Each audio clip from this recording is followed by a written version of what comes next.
InsyaAllah kita akan start sebentar lagi ya. InsyaAllah. La haula wala quwwata illa billahil aliyyil azim.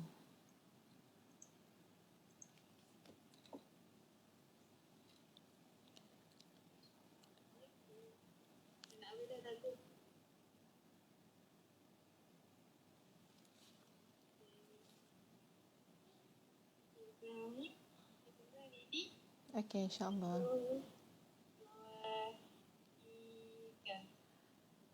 Bismillahirrahmanirrahim.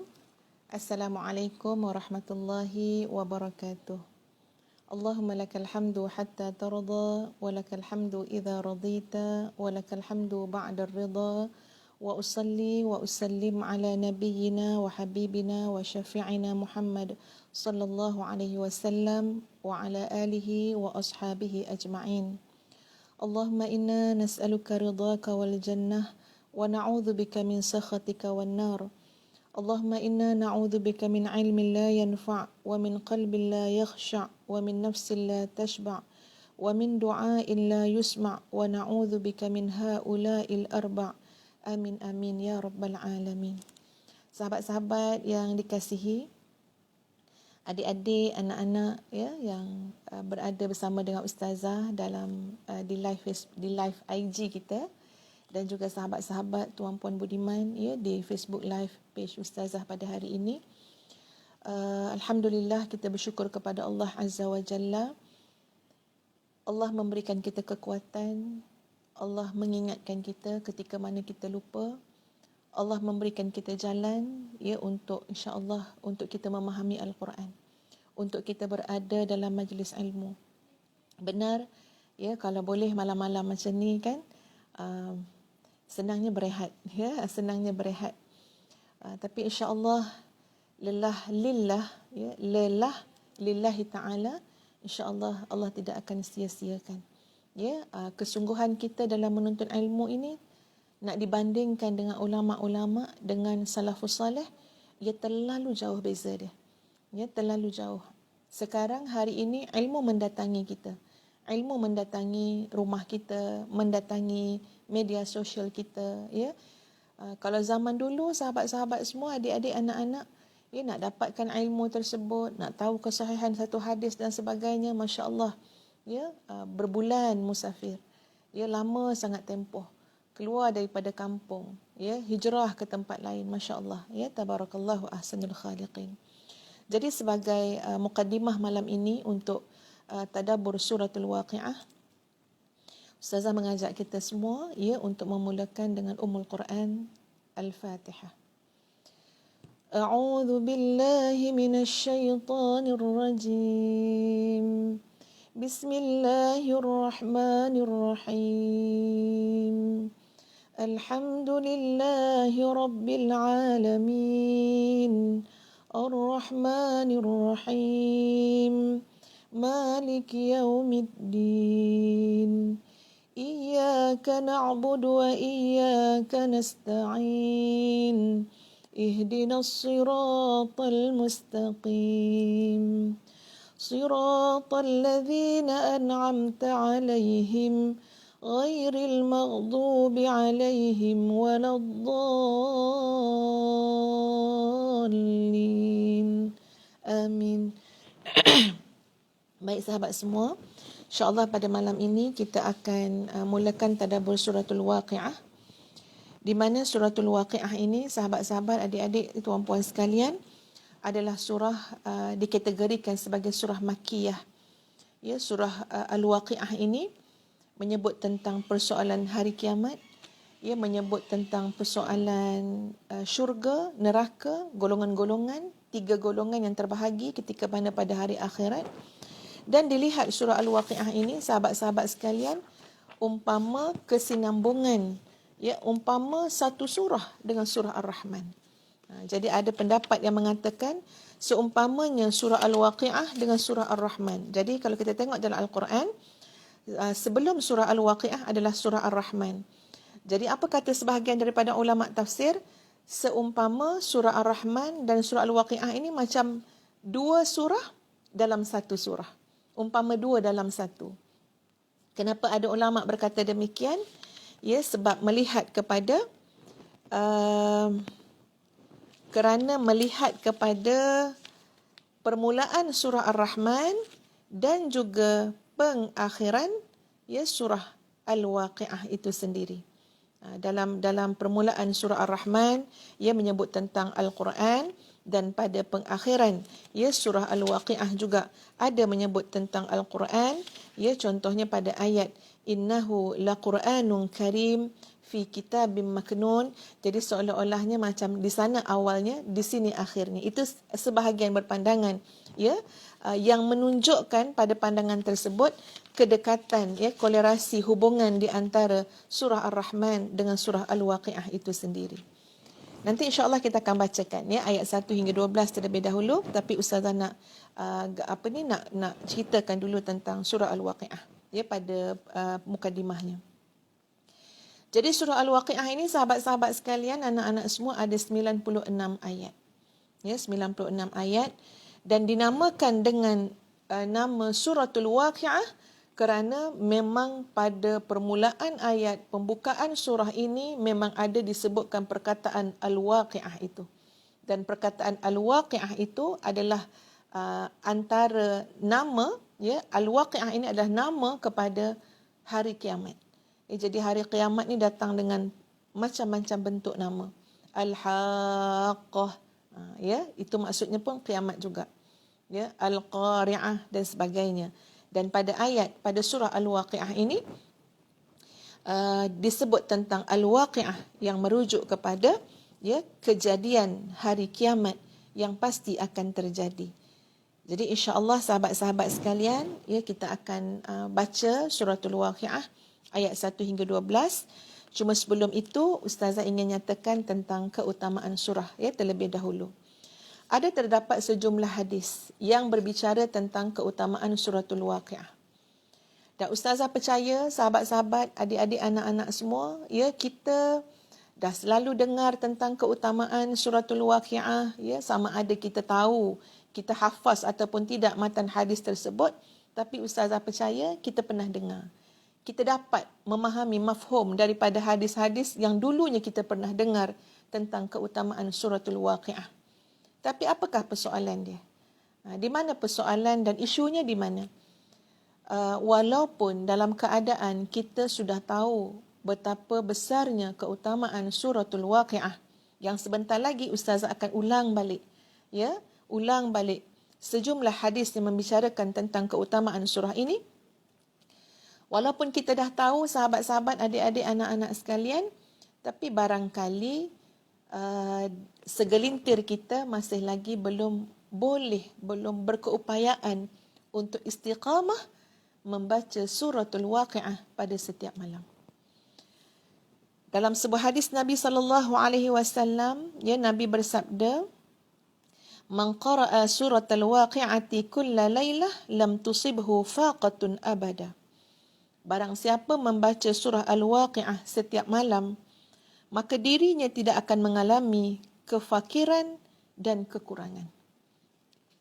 Dalam hadis yang lain, Nabi SAW bersabda, hadis diriwayatkan daripada Anas radhiyallahu an, ya, Nabi bersabda, suratul Waqiah suratul ghina, faqra'uha wa'allimuha auladakum. Surah Al-Waqiah adalah surah kekayaan. Surah Al-Waqiah disebut sebagai suratul ghina. Maknanya surah Waqiah adalah surah kekayaan. Masya Allah, surah kekayaan ini tuan-puan sekalian, konsep yang kita nak kena faham adalah iaitu satu surah yang insya-Allah Allah boleh mengurniakan kepada kita rasa ghina, iaitu rasa cukup. Jangan kita bayangkan kaya tu maknanya melimpah ruah sampai tak terkira, tak terhitung, berbilion-bilion dan sebagainya. Dan mungkin ada di kalangan kita melazimi suratul Waqiah tapi tak kaya pun. Sebenarnya Allah mengurniakan nikmat yang paling besar. Ghina itu antara lain dalam maksud apa? Memberikan kepada kita rasa cukup. Qana'ah. Memberikan kepada kita jiwa macam orang kaya. Ya, maknanya jiwa rasa ada je. Kadang-kadang ada tu bukan pada kita, sahabat-sahabat, adik-adik.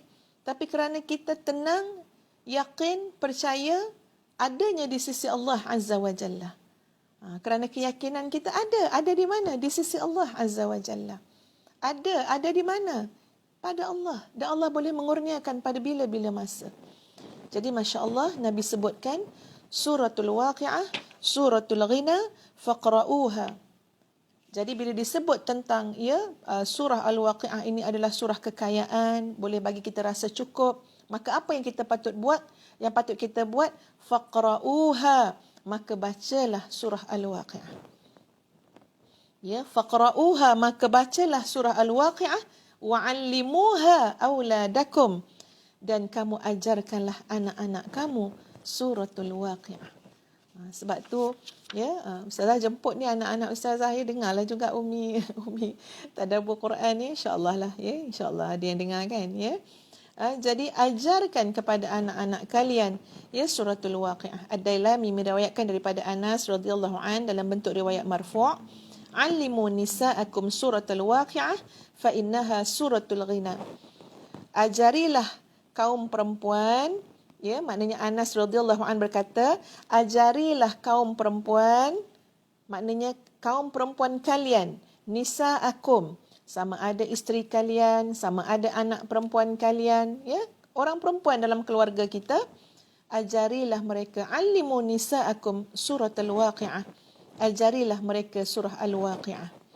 Fa innaha suratul ghina, maka sesungguhnya ia adalah surah kekayaan yang maksudnya adalah memberikan rasa cukup. Masya Allah, mesti kalau kita tengok pesanan daripada Anas radhiyallahu an ini, Ustazah percaya hikmah dia terlalu besar. Kenapa? Sayyidina Anas mengatakan ajar wanita-wanita kamu surah Al-Waqi'ah, kerana ia memberikan rasa cukup kepada wanita-wanita kamu. Kadang-kadang ada kecenderungan dalam jiwa wanita, nak itu, nak ini, begitu, begini kan. Jadi penawar yang terbaik untuk kita sebenarnya adalah bila Allah meletakkan dalam diri kita ini qanaah, rasa cukup, rasa kaya. Baik.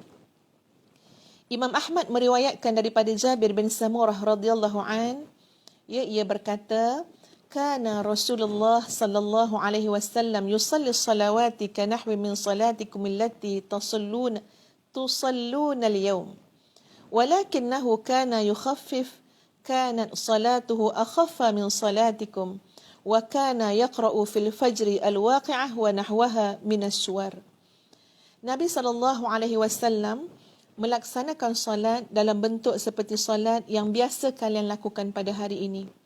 Ini maknanya Jabir bin Samurah radhiyallahu an berkata demikian kepada kalangan sahabat-sahabat yang ada bersama dengan Jabir bin Samurah. Maknanya Nabi SAW melaksanakan solat macam mana kalian laksanakan. Akan tetapi baginda meringankan solat baginda. Solat baginda lebih ringan daripada solat kalian. Dalam solat subuh, baginda membaca surah Al-Waqi'ah dan surah-surah yang seperti itu. Jadi ringannya solat Nabi ni, gambaran ringan tu diberikan baca surah Al-Waqi'ah dan surah-surah yang seperti itu. Jadi kalau tanya kita ringan tak? Apakah ringan kalau kita baca surah Al-Waqi'ah dengan iman kita, dengan keupayaan kita? Wallahu a'lam, itu kita jawab masing-masing. At-Tirmizi meriwayatkan daripada Abdullah bin Abbas radhiyallahu an, dia berkata, qala Abu Bakar radhiyallahu an, ya Rasulullah qad shibta. Qala shayyabatni Hud wal Waqi'ah wal Mursalat wa amma yatasaalun wa idza syamsu kuwirat. Abu Bakar As-Siddiq radhiyallahu an berkata, hai Rasulullah, anda telah beruban. Tuan telah beruban. Lalu baginda bersabda, aku telah dibuat beruban oleh surah Hud, oleh surah Al-Waqi'ah, oleh surah Al-Mursalat, surah Amma Yatasaalun iaitu surah An-Naba, dan surah Idza Syamsu Kuwirat. Jadi ini simbolik jawapan Nabi SAW nak mengatakan betapa beratnya hakikat perkara yang boleh kita fahami daripada surah Hud. Contoh dalam surah Hud ada bercakap soal istiqamah. Dan memang bila bercakap soal istiqamah, benda tu berat. Simboliknya Nabi mengatakan syayyabatni Hud. Ya, surah Hud ni buat aku beruban lah.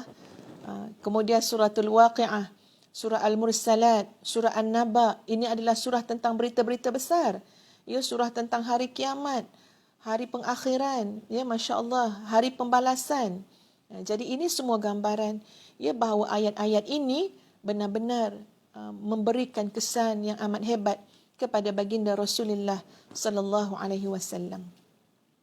Ada satu kisah sahabat-sahabat sekalian di mana Abdullah bin Mas'ud radhiyallahu an telah mengalami sakit yang kuat, ya, di mana sakit kuat itu telah membawa beliau ini kepada kematian. Maknanya itu memang sakit yang berhujung dengan kematian. Jadi ramai sahabat-sahabat yang datang ziarah, ya, Sayyidina Abdullah bin Mas'ud radhiyallahu an. Termasuklah yang datang ziarah itu adalah Sayyidina Uthman bin Affan radhiyallahu an. Ya, termasuklah Sayyidina Uthman datang menziarahi Sayyidina Abdullah bin Mas'ud. Lalu bila Sayyidina Uthman menziarahi beliau tadi, ya, dan dia mendengar seperti ada macam keluhan. Bukan keluhan, maksud saya bukan keluhan macam kita mengeluh sakit ni, mengeluh adoi lah, tak ya, tapi macam ada satu beban yang berat. Lalu ditanya kepada Abdullah bin Mas'ud, apa yang engkau keluhkan wahai sahabatku? Jawab Abdullah bin Mas'ud, dosa-dosaku. Maknanya perkara yang nampak macam berat sangat ya kepada Abdullah bin Mas'ud tadi ialah ketika mana mengenangkan dosa-dosa pada pandangan beliau tadi, dosa-dosa ketika di atas pelantar kematian, ya, sakit yang tenat yang bawa kepada mati. Lalu Sayyidina Uthman bin Affan bertanya kepada Abdullah bin Mas'ud, lalu apa yang engkau harapkan? Jadi dijawab oleh Abdullah bin Mas'ud, yang aku harapkan saat aku mengingat dosa-dosaku, yang aku harapkan adalah rahmat daripada Allah Azza wa Jalla. Kemudian Uthman bin Affan mengatakan kepada Abdullah bin Mas'ud, perlu tak aku panggilkan tabib? Ya, aku nak panggilkan tabib kepada kamu. Tabib ni maknanya doktor lah, ya, perawat. Aku nak panggil perawat kepada kamu.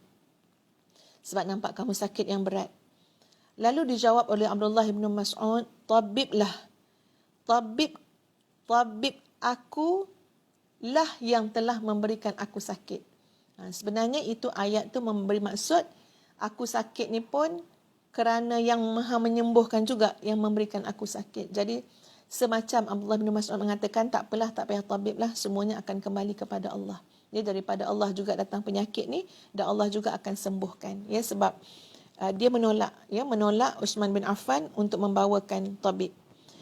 Kemudian Sayyidina Uthman bin Affan mengatakan kepada sahabat-sahabat, ya, pengiring yang ada, sila bawakan Atha untuk aku berikan kepada Abdullah bin Mas'ud. Apakah dia Atha? Atha ini adalah pemberian daripada khazanah perbendaharaan negara khusus untuk rakyat. Nak bawa pemberian-pemberian, ya, mungkin bawa sedulang ke, 2 dulang ke, maknanya harta lah. Ya, nak bawa kepada Abdullah bin Mas'ud, memang itu pun memang portion untuk rakyat. Jadi kata Sayyidina Uthman, bawakan untuk kita berikan kepada Abdullah bin Mas'ud. Bila mendengar itu tuan-puan sekalian, cepat-cepat Abdullah bin Mas'ud kata, nak buat apa? Nak buat apa bagi aku jatah negara? Nak buat apa bagi aku harta negara ni? Nak buat apa? Jawab Sayyidina Uthman bin Affan, bukan untuk kamu, tapi kalau kamu meninggal dunia, maka dapat jugalah kamu meninggalkan harta-harta itu kepada anak-anak perempuan kamu. Lalu Abdullah bin Mas'ud radhiyallahu an menjawab, apakah Tuan mengkhawatirkan anak-anak perempuanku akan jatuh miskin? Sesungguhnya aku telah memerintahkan anak-anak perempuanku untuk membaca suratul Waqi'ah setiap malam. Aku mendengar dan yakin dengan sabda Nabi SAW, barang siapa membaca suratul Waqi'ah setiap malam, maka dia tidak akan mengalami kefakiran dan kemiskinan. Jadi sampai tahap tu, ya, sahabat-sahabat, adik-adik, keyakinan Abdullah bin Mas'ud, ya, terhadap apa yang Nabi sampaikan, ajarkan anak-anak kamu, ajarkan perempuan-perempuan kamu, bacalah setiap malam suratul Waqi'ah. Kenapa? Ya, ia adalah satu saranan daripada Nabi SAW untuk menjadi penawar kekuatan, antara kekuatan yang terbaik dalam kehidupan kita. Apatah lagi dalam konteks kita baca ni pada zaman kita. Ya, kita nak memahami ni pada zaman kita. Masya Allah, di sana sini, ya, kadang-kadang kebimbangan kita adalah kebimbangan tentang masa depan. Kebimbangan kita tentang makan tak makan anak aku besok. Kebimbangan tentang rezeki, kebimbangan tentang duit, kebimbangan tentang kerja dan macam-macam lagi. Ya tuan-puan, kita kena ikhtiar, kita kena usaha. Tapi Masya Allah, berbeza orang yang berusaha dan berikhtiar dalam keadaan hatinya penuh yakin, bersandar dengan Allah, dengan orang yang bekerja, orang yang berikhtiar, tapi dalam dia kosong. Dia tidak ada sandaran, dia tidak ada keyakinan. Maka itu ibarat orang yang berikhtiar tapi dalam keadaan yang huru-hara dalam jiwa dia. Dia berikhtiar tapi penuh dengan tekanan. Dia berikhtiar tapi penuh dengan keluhan. Jadi sebab itu insya-Allah, ya, mari sama-sama kita juga mengambil banyak sangat hikmah, ya, ibrah ataupun hikmah daripada ujian pandemik COVID-19 ini. Macam-macam lah, macam-macam teori, macam-macam pandangan tentang pandemik COVID-19. Tapi Ustazah nak kita boleh bersatu. Di mana? Pada cara kita bertindak. Kita mungkin ada macam-macam pandangan. Cara kita bertindak apa dia? Kembalilah kepada Allah. Di sana nanti pandangan tu akan disatukan. Kembalilah kepada Allah. Baik orang yang mengatakan ini pandemik, baik yang mengatakan ini plandemik, sama-sama kita semua kena kembali kepada Allah. Menyerahkan hidup kita kepada Allah. Ya, kita amalkan suratul Waqiah, kita tadabbur Al-Quran. Masya Allah, semua ini berlaku dengan izin Allah Azza wa Jalla. Koklah kita kata, oh ni ada kuasa-kuasa yang jahat lah ni. Ya, ini ada kuasa-kuasa besar dunia lah yang buat semua ni. Hatta kalau itu pun yang berlaku tuan-puan sekalian, wa makaru wa makarallah wallahu khairul makirin. Ya, mereka merancang, Allah juga merancang, dan Allah sebaik-baik perancang. Inilah satu keadaan yang keadaan ujian yang berlaku pada setiap zaman dan fasa dalam kehidupan manusia, sejarah kehidupan manusia. Dan untuk kita ini yang berlaku. Kuncinya di mana? Mesti kembali kepada Allah Azza wa Jalla. Mesti yakin dan percaya dengan Al-Quran. InsyaAllah, ya, innallaha ala kulli syai'in qadir. Allah itu berkuasa atas segala sesuatu. Allah fawqa kulli syai'. Allah atas segala sesuatu. Baik. Kita nak baca, ya. Kita akan baca ni, insya-Allah, surah Al-Waqiah ayat 1 hingga 12. Okey, kita baca dulu, ya, sebelum Ustazah lanjutkan huraian dia, insya-Allah. InsyaAllah kita akan paparkan, kalau di Facebook, ya, ada paparan ayat insyaAllah, ya, surah Al-Waqiah ayat 1 hingga 12. Mudah-mudahan, ya, Allah mengurniakan kita pahala berlipat kali ganda dengan bacaan dan tadabbur kita malam ini insyaAllah. A'udzu billahi minasyaitonir rajim. Bismillahirrahmanirrahim. Idza waqa'atil waqi'ah laysa liwaq'atiha kadhibah khafidatur rafi'ah. Idza rujjatil ardu rajja wa bussatil jibalu bassa فكانت هباء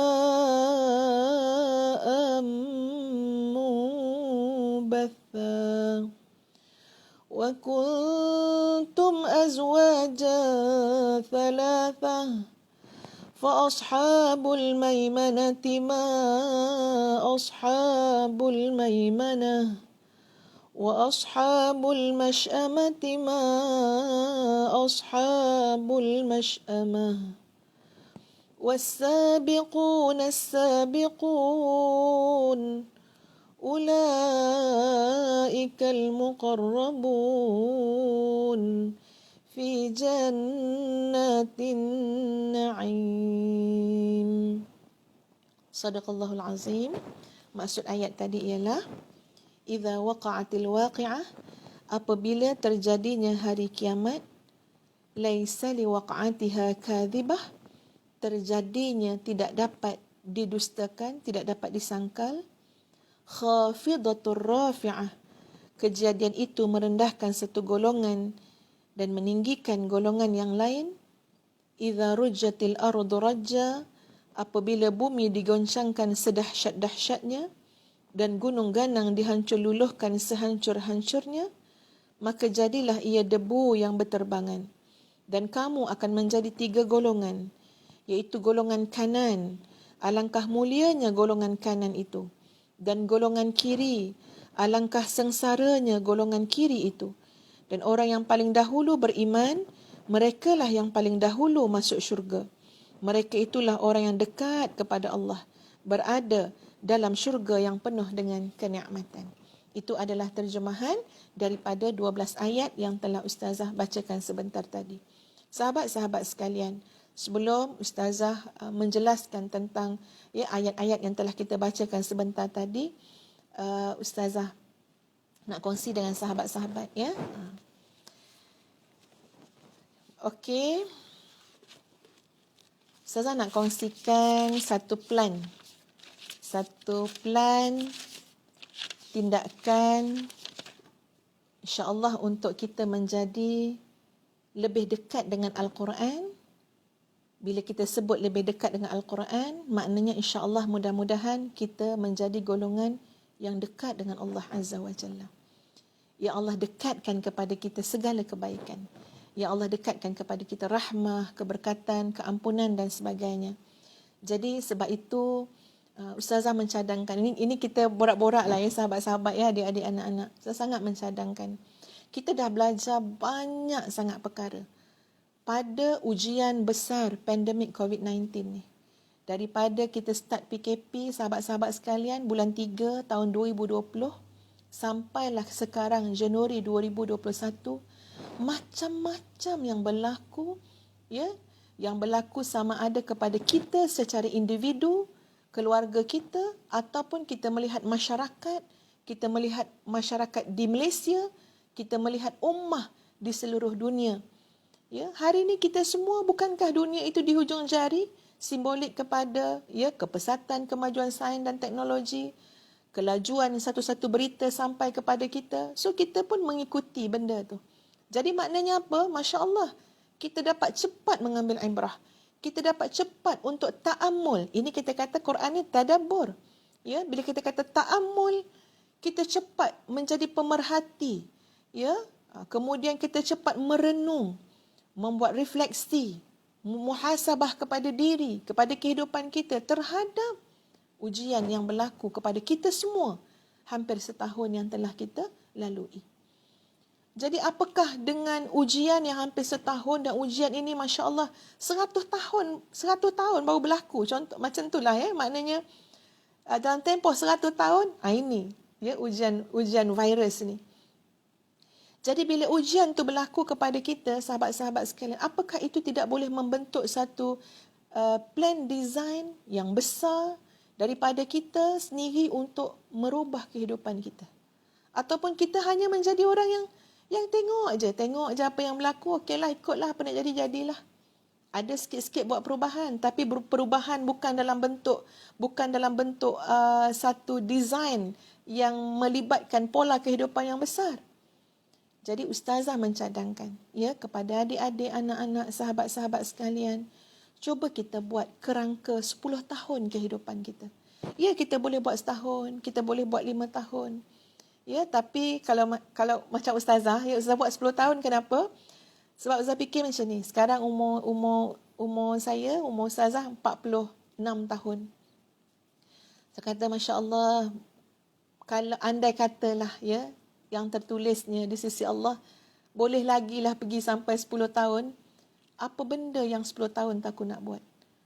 Wallahu a'lam, ini semua ilmu Allah, kuasa Allah ya, tak tahu, mungkin boleh pergi sampai 20 tahun. Mungkin 2 tahun, mungkin 2 hari. Ya, Masya Allah, mungkin 2 jam. Semua dalam ilmu Allah.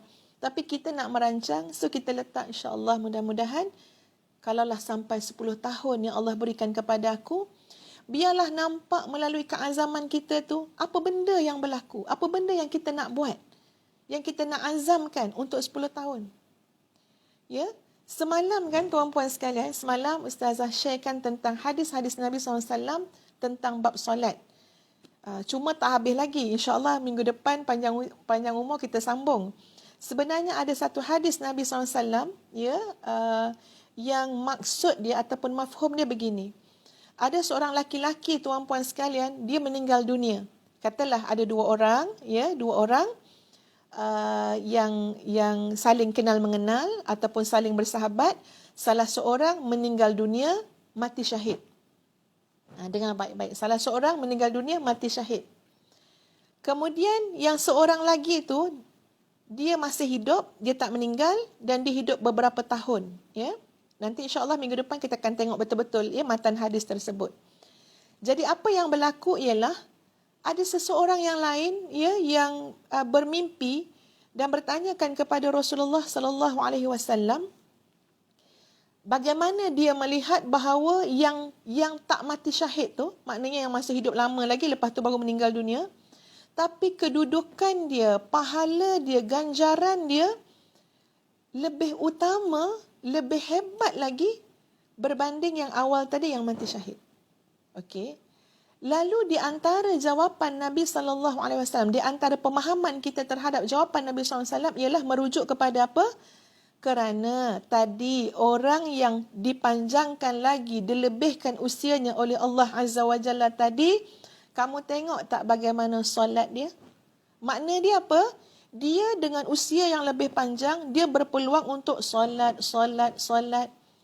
Dia boleh solat 5 waktu sehari semalam, lagi dan lagi. Sebab usia dia masih panjang. Ya, dia boleh solat sunat setiap hari, siang, malam. Sebab apa? Sebab usia dia masih panjang. Lalu seolah-olah Nabi nak menunjukkan kepada sahabat yang bertanya tadi, apa dia? Nilai pada usia yang panjang, nilai amal soleh pada usia yang Allah panjangkan itu sebenarnya satu rahmat yang sangat besar. Ini bukan mengecilkan soal mati syahid. Mati syahid memang besar, sahabat-sahabat. Ya, tapi ini adalah gambaran bahawa di antara bentuk rahmat yang Allah berikan kepada hamba-Nya ialah umurnya panjang, usianya panjang, dan dia penuhi usia yang panjang dengan solat terbaik yang dia boleh lakukan. Ya, dengan ibadah terbaik yang dia boleh lakukan, khususnya ibadah solat. Jadi sebab itu, kalaulah kita ni contoh macam nak tawar-menawar lah, nak minta dengan Allah, ya Allah, panjangkanlah usiaku. Seolah-olah macam pertanyaannya apa? Kamu nampak ke kamu nak buat apa kalau usia kamu panjang? Kamu minta dengan Allah usia yang panjang, kamu minta Allah tambah lagi usia kamu, tapi apa dalam fikiran kamu, dalam hati kamu, desainnya, apa azamnya kamu nak buat selama mana Allah panjangkan usia? Itu maksud Ustazah. Jadi sebab itu sahabat-sahabat sekalian, bila kita tadabbur, bila kita talaqi, bila kita belajar, biar kita nampak. Biar kita ada cadangan, biar kita ada keazaman. Apa yang aku nak buat kalau Allah tambah lagi usia aku 10 tahun? Apa aku nak buat kalau Allah bagi lagi usia aku 5 tahun? Okey, boleh faham ya maksud Ustazah. Jadi baiklah, kita pendekkan sikit. Jadi salah satu perancangan Ustazah cadangkan kita cuba buat perancangan 10 tahun. Perancangan 5 tahun. Ya Allah, bagilah aku sempat buat semua perancangan ni. Andai kata tuan-puan, andai kata datang kematian lebih awal daripada apa yang kita rancangkan, mudah-mudahan dengan niat yang telah kita tanam, dengan keazaman yang telah kita rancang sebaik-baiknya, mudah-mudahan kita tergolong dalam golongan yang seperti sudah melakukan apa yang kita azam tadi. Kalau kita nak jadi para solehin, kita baru berniat, kita baru buat azam, baru usaha 1, 2, 3 langkah, meninggal. Mudah-mudahan nanti bangkit juga sebagai golongan solehin. Kita nak besok dibangkitkan golongan siddiqin contohnya. Kita baru je berniat, kita baru je berazam, baru buat kerja 1, 2 kerja. Tapi dengan niat, kejujuran niat tadi, keazaman tadi, insya-Allah mudah-mudahan bangkit besok dengan golongan siddiqin. Itulah juga gambaran yang Nabi SAW nyatakan dalam sebuah hadis baginda. Ya, di mana maksudnya barang siapa man sa'alallahu syahadata, matan dia man sa'alallahu syahadata bisidqin, Barang siapa yang betul-betul minta dengan Allah, betul-betul nak sangat, berharap dengan Allah supaya dia dapat mati syahid. Man sa'alallahu syahadata bisidqin, dan dia benar-benar jujur dalam harapan tu. Benar-benar jujur dalam niat dia. Apa yang berlaku? Ballaghahu Allah manazil syuhada wa immata ala firashih. Allah akan mengangkat kedudukan dia sama level seperti mana kedudukan orang-orang yang mati syahid wa immata ala firashih, walaupun dia mati atas tilam, walaupun dia mati atas katil hospital, tapi insya-Allah esok akhirat bangkitlah golongan-golongan para syuhada, ada orang tu sekali. InsyaAllah ada kita sekali. Kenapa? Kerana besarnya, hebatnya niat yang ikhlas sangat. Kejujuran, keazaman, harapan kepada Allah, insya-Allah Allah angkat pada kedudukan. Seperti mana yang kita harap dan kita idamkan daripada Allah Azza wa Jalla. Jadi ustazah mengidam sahabat-sahabat, berharap semoga Allah memudahkan urusan ini, iaitu andai kata insya-Allah mudah-mudahan sempat hidup 10 tahun lagi, maka dalam tempoh 10 tahun itu mudah-mudahan dapatlah menjadi hafizah Al-Quran. Harap sangat. Dan ustazah mengajak semua. Masya Allah, macam-macam buku kita boleh baca. WhatsApp je baca banyak mana sehari. Facebook lah segala macam. Tapi Quran, kita dah hidup 50 tahun, dah hidup 40 tahun. Tak banyak yang tinggal, tak banyak yang kita hafaz. Jadi ya Allah, ya Tuhan, rasa insya-Allah mudah-mudahan nak sangat. Ini pun mengambil pengajaran juga daripada kematian Syekh Ali Jabir, kematian para ulama, tuan-puan. Sebahagian mereka adalah hafizul Quran, para hufaz yang menghafaz Quran. Jadi rasa macam ya Allah, insya-Allah golongan-golongan seperti ini masuk kubur, bercahayalah kubur tu kan, bercahayalah alam barzakh tu, insya-Allah, amin. Kenapa? Sebab Quran dalam dada mereka. Mereka duduk di tengah masyarakat dengan Quran, mengajar Quran, mengajak manusia memahami Quran dalam keadaan dalam hati tu sudah hafaz Quran. Quran dah tersimpan, tersemat dalam hati, masya-Allah. Jadi kita cuba, kita berniat. Ustazah buatkan, ini memang satu jadual ataupun draft untuk orang-orang macam ustazah lah. Kita bukan masuk sekolah tahfiz, Kita bekerja, kita mak segala macam lah, suri rumah segala macam kita. Tapi insya-Allah ada 12 fasa, ada 12 fasa jadual untuk menghafaz Al-Quran. Dalam tempoh insya-Allah kurang daripada 10 tahun insya-Allah. Ustazah hari ini cuma kongsikan fasa pertama saja. Di mana fasa pertama melibatkan juzuk 30, juzuk 29 dan juzuk 28. Juzuk 30 ada 37 surah. Juzuk 29 ada 11 surah. Juzuk 28 ada 9 surah. Ini adalah pada fasa pertama. Fasa kedua, juzuk 27, juzuk 1 dan suratul kahfi. Siapa yang nak catat boleh catat dulu Ini huraian nanti lain masa akan datang. Fasa yang ketiga, juzuk 26, juzuk 2, surah Maryam 3.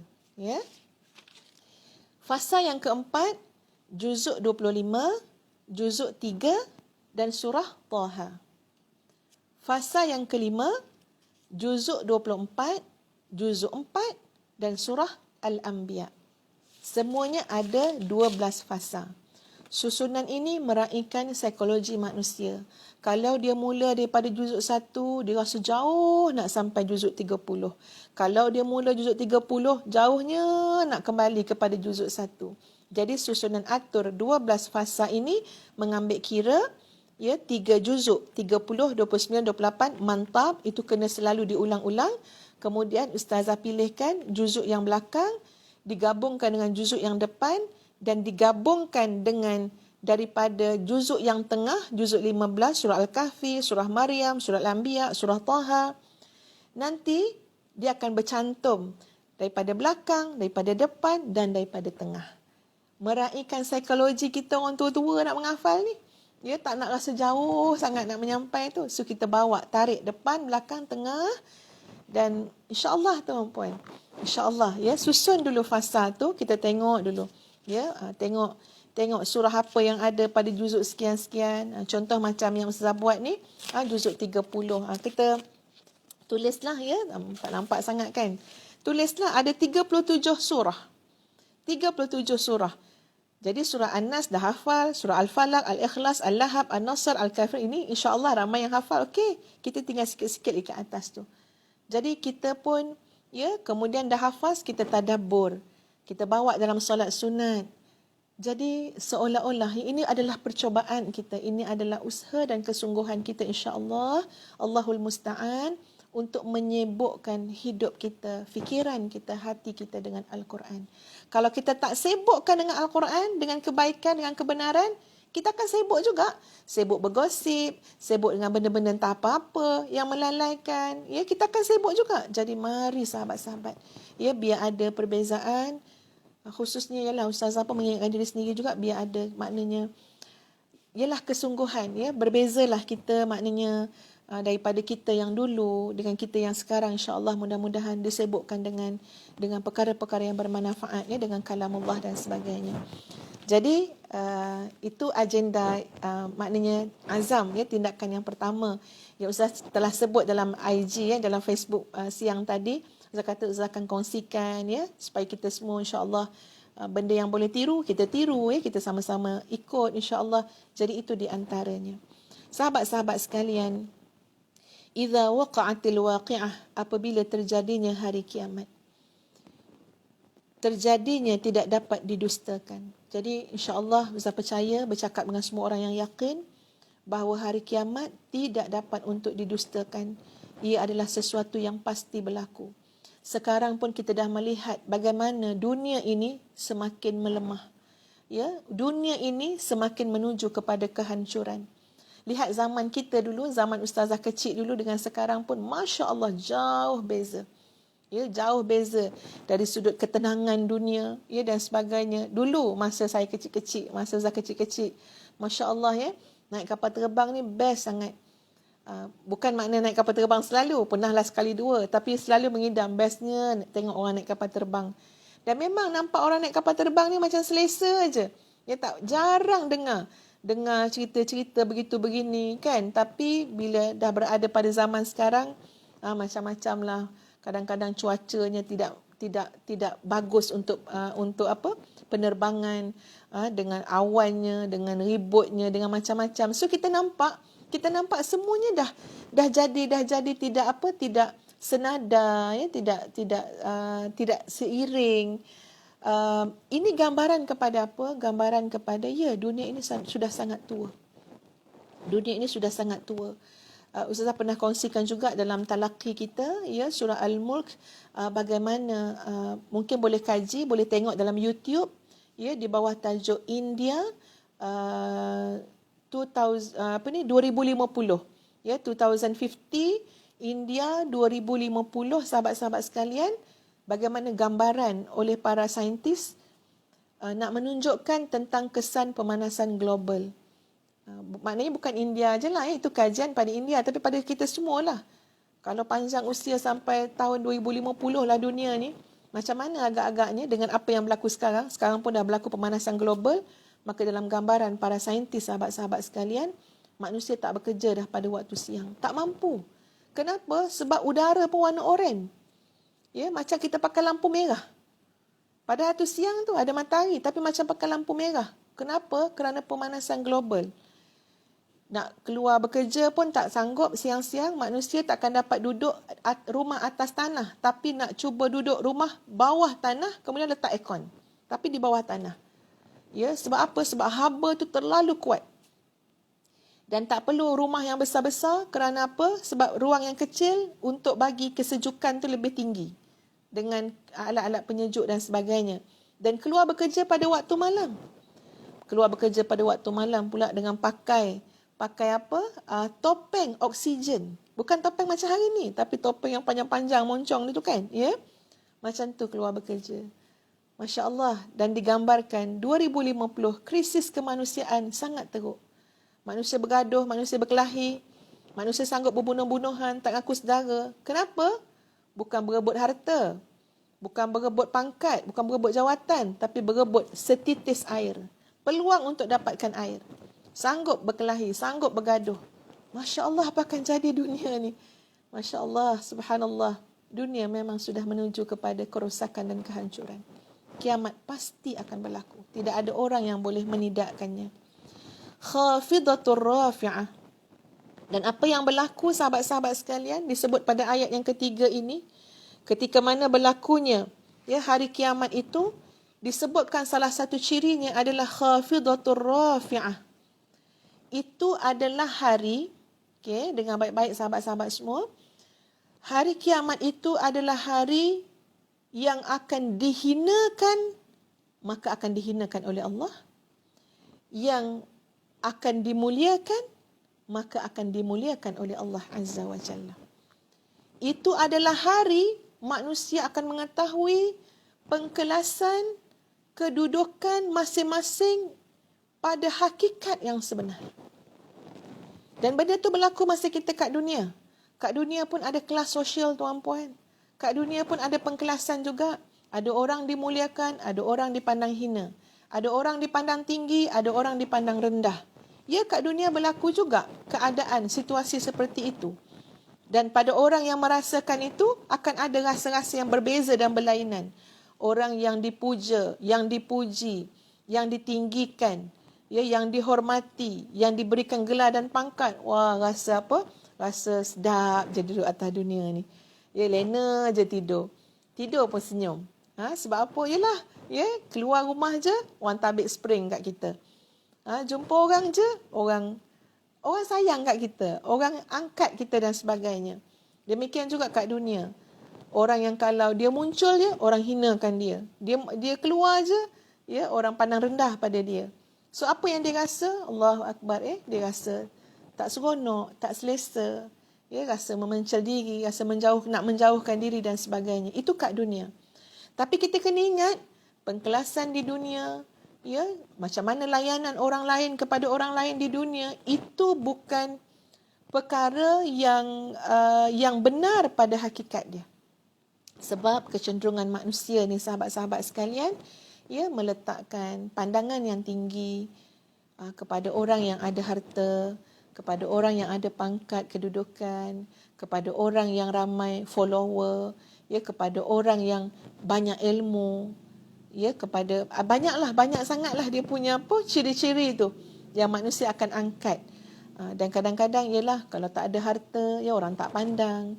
Kalau tak ada pangkat pun orang tak peduli, itu yang berlaku di dunia. Tapi Allah menyebut dalam suratul Waqiah ini hakikat akan sampai harinya, iaitu hari akhirat, di mana khafidatur rafi'ah, di mana satu golongan akan direndahkan oleh Allah, dan itulah golongan hina yang sebenar-benarnya, dan satu golongan lagi akan ditinggikan oleh Allah, dan itulah golongan yang mendapat kemuliaan.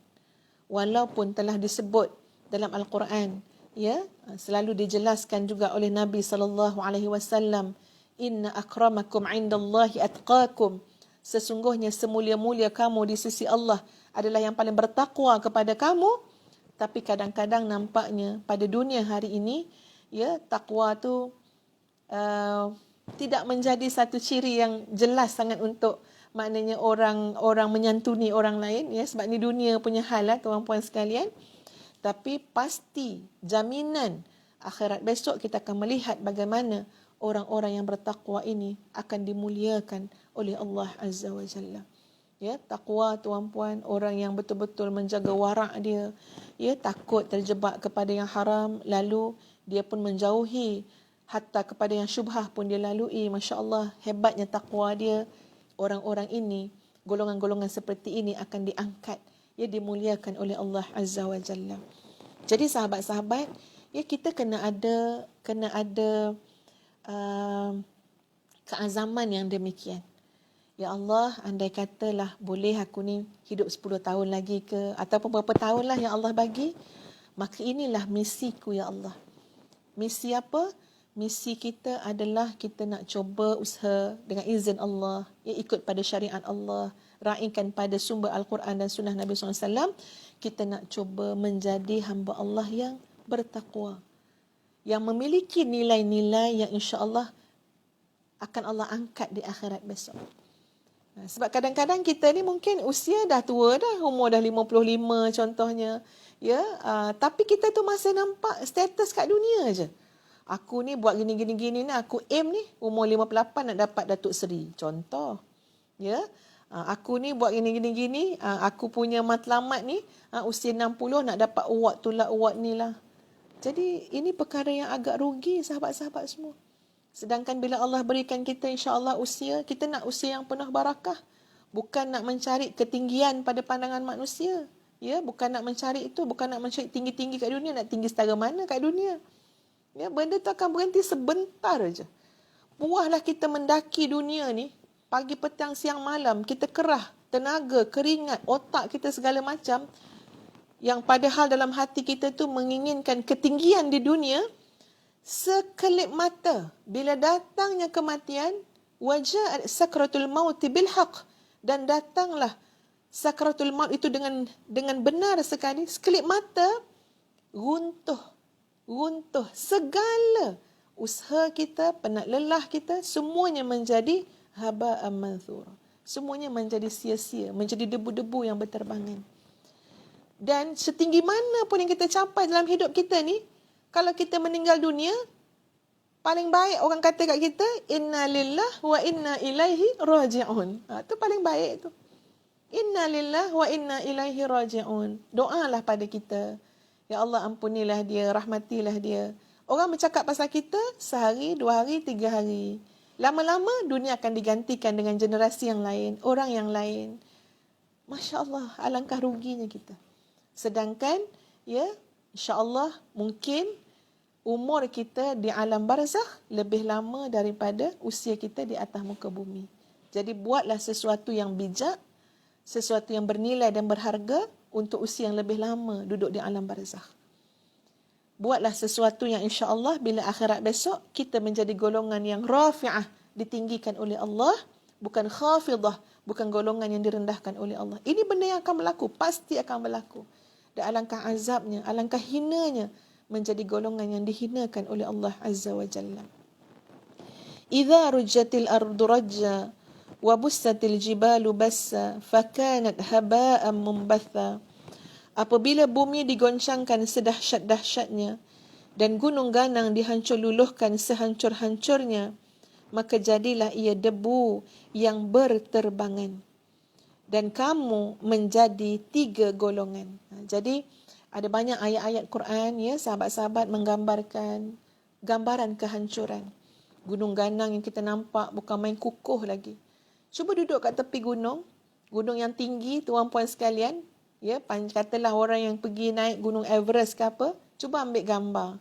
Ambil gambar, Allah kecil je kita kat situ, kecil je nak banding gunung yang besar. Ya, pergi dekat Tangkuban Perahu di Indonesia, di Bandung. Kita akan tengok macam mana kesan daripada tapak masih ada lagi gunung berapi tu, ya. Kita duduk ambil gambar kat situ, kecil je nak bandingkan dengan kesan, ya, kesan tapak gunung berapi tu. Subhanallah, punyalah hebatnya gunung-gunung itu yang Allah ciptakan. Kalau gunung berapi ada lahar dia, ada, ya, kepanasan dia dan sebagainya. Tapi bila datangnya hari kiamat, kuasa yang maha hebat, iaitu kuasa Allah Azza wa Jalla, menghancur luluhkan segala-galanya itu. Ya, hancur luluh.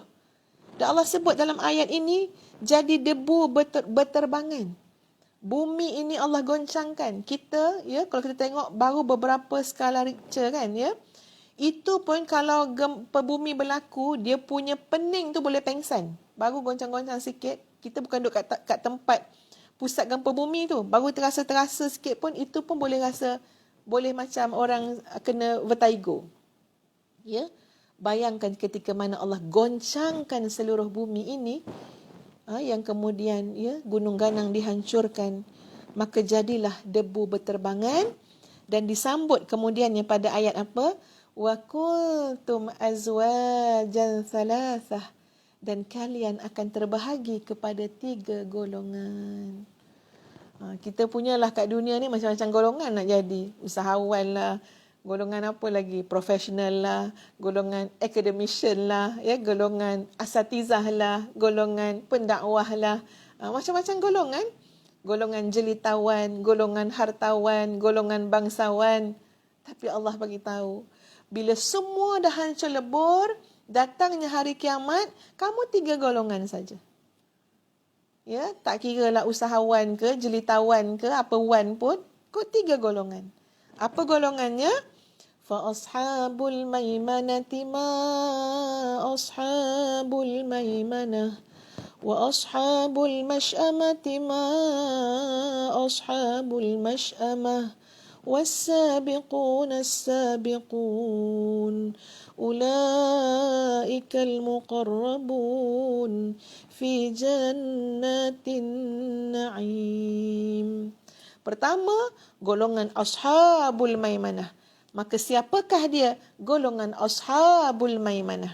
Kedua, golongan ashabul mash'amah. Dan siapakah golongan ashabul mash'amah?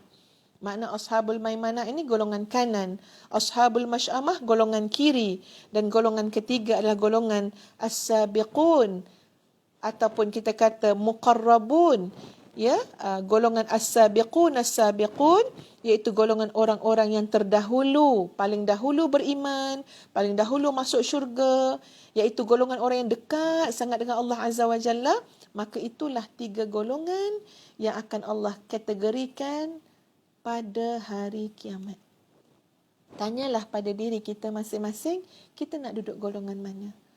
Ya, insya-Allah sudah barang pasti tuan-puan, kita tak nak jadi ashabul mash'amah golongan kiri. Kita nak jadi golongan ashabul maimanah ataupun ashabul yamin, ya, ataupun kita nak jadi golongan as-sabiqun, ya, iaitu membawa maksud golongan muqarrabun, golongan yang sangat dekat dengan Allah. Insya-Allah, ya, ciri-ciri golongan ashabul maimanah, golongan ashabul mash'amah dan juga golongan muqarrabun akan kita kongsikan pada kelas kita minggu hadapan insya-Allah dalam tadabbur suratul waqiah. Jadi, ya, sebagai penutup dia, ya, mari sama-sama kita berfikir tuan-puan sekalian untuk selaraskan balik, ya, apa kerja yang kita buat sekarang? Apa yang kita lakukan sekarang pada usia yang Allah kurniakan kepada kita? Ya, Allah dah goncangkan kita semua dengan macam-macam ujian, ya, yang kita boleh tengok kesan dia baik pada diri kita, keluarga ataupun masyarakat. Macam mana kita nak mengubah, ya, mengubah cara hidup kita, mengubah hala tuju kita. So Quran ni dia memandu, ke mana kamu nak pergi, ke mana kamu nak ubah. Ya, rupanya kita ni macam diajak oleh Allah, ya, menghala kepada mana? Ashabul maimanah. Menghala kepada mana? Muqarrabun. So kita nak kena nampak benda macam tu. Ya, kita nak kena nampak menghala ke mana? Rafi'ah, golongan yang Allah akan angkat hari akhirat besok. Jadi biar selaras, sejajar, ya, kita punya niat, keazaman, ya, blueprint kita, agenda bertindak kita itu dengan apa? Dengan penghayatan tadabbur kita terhadap Al-Quran. Jangan bila tadabbur kita faham macam ni. Bila tutup saja kitab tadabbur, tutup saja perbincangan tadabbur, so kita kembali kepada sebuah kehidupan yang tidaklah nampak sangat soal ashabul maimanah, tidaklah fikir sangat soal muqarrabun, bahkan dibimbangi takut terjebak pula dalam golongan-golongan yang Allah murkai wal iyadzu billah. Sahabat-sahabat, tuan-puan, adik-adik, anak-anak sekalian, jazakumullah khairan katsira. Ya, kita berdoa kepada Allah. Mudah-mudahan Allah memberkati majlis kita pada hari ini, dan insya-Allah Ustazah ingin untuk menutup majlis kita pada malam ini dengan doa insya-Allah. A'udzubillahi minasyaitonirrajim. Bismillahirrahmanirrahim. Alhamdulillahi rabbil alamin, wassalatu wassalamu ala rasulillahil amin wa ala alihi wa sahbihi ajma'in. اللهم اغفر لنا ذنوبنا ولوالدينا وارحمهم كما ربونا صغارا ولجميع المسلمين والمسلمات والمؤمنين والمؤمنات الأحياء منهم والأموات. اللهم ارحمنا بالقرآن واجعله لنا إماما ونورا وهدى ورحمة. اللهم ذكرنا منه ما نسينا اللهم ذكرنا منه ما نسينا وعلمنا منه ما جهلنا وارزقنا تلاوته آناء الليل وأطراف النهار واجعله لنا حجة يا رب العالمين. اللهم أصلح لنا ديننا الذي هو عصمة أمورنا وأصلح لنا دنيانا التي فيها معاشنا وأصلح لنا آخرتنا التي فيها معادنا واجعل الحياة زيادة لنا في كل خير واجعل الموت راحة لنا من كل شر. اللهم اجعل خير أعمارنا آخرة وخير أعمالنا خواتمة وخير أيامنا يوم ألقاك فيه. Ya Allah, kurniakanlah kebaikan dalam beragama pada kami yang merupakan kunci kehormatan bagi kami. Kurniakanlah kebaikan di dunia kepada kami yang merupakan tempat kami menjalani kehidupan. Kurniakanlah kebaikan akhirat pada kami yang merupakan tempat kami kembali. Jadikanlah kehidupan kami sentiasa lebih baik. Jadikanlah kematian kami sebagai kebebasan hamba, kebebasan kami daripada semua keburukan. Wahai Allah, jadikanlah umur paling baik pada kami adalah di penghujung umur kami. Jadikanlah amal paling baik bagi kami di penutup amal kami. Jadikanlah hari-hari paling baik bagi kami saat kami bertemu denganmu, ya Allah. Amin, amin. Ya Rabbal Alamin. Allahumma salli ala Sayyidina Muhammad wa ala ali Sayyidina Muhammad. Dengan itu kita tangguhkan ya kuliah kita dengan suratul As dan tasbih kafarah.